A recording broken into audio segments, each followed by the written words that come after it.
सब भारतवासी गणतंत्र दिवस मनाते हैं, स्वतंत्रता दिवस मनाते हैं, पर क्या हम इन राष्ट्रीय पर्वों के सही मायने जानते हैं?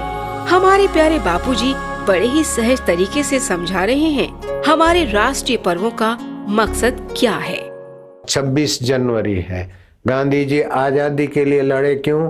कि हमारा रीत रिवाज, खान पान आत्मा उन्मुख है और परमात्मा प्रेम उन्मुख है। तो हम ये गोरों के कानून में आकर बंधन में हैं, तो हम मुक्त आत्मा होने वाले भारतवासी गोरों के कायदे कानून में बंधन में क्यों पड़ेंगे? इसीलिए गांधी जी ने प्रयत्न किया और देश को आजादी मिली।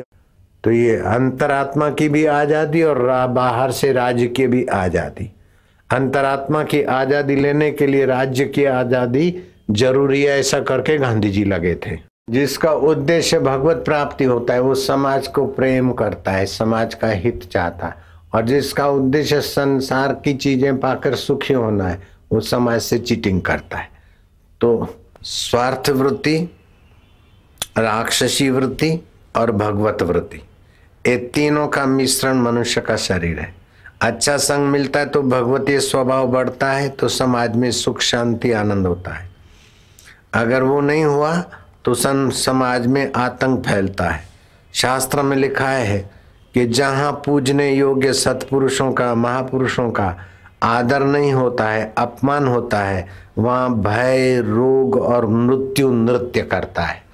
जहाँ अआदरणीय का आदर होता है और आदरणीयों का आदर नहीं होता, वहाँ आतंक, भय, शोक और मृत्यु नृत्य करता है। और जहाँ आदरणीय पुरुषों का प्रीति पूर्वक पूजन होता है वहाँ सुख शांति और संपदा आती है।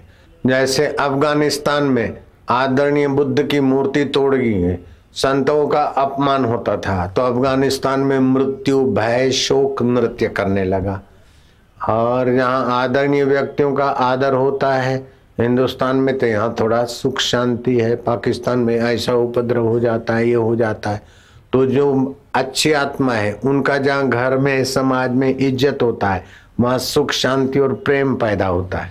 और जो स्वार्थी आदमी होता है उनका जहाँ बोलबाला होता है वहाँ दुख उपद्रव पैदा होते हैं।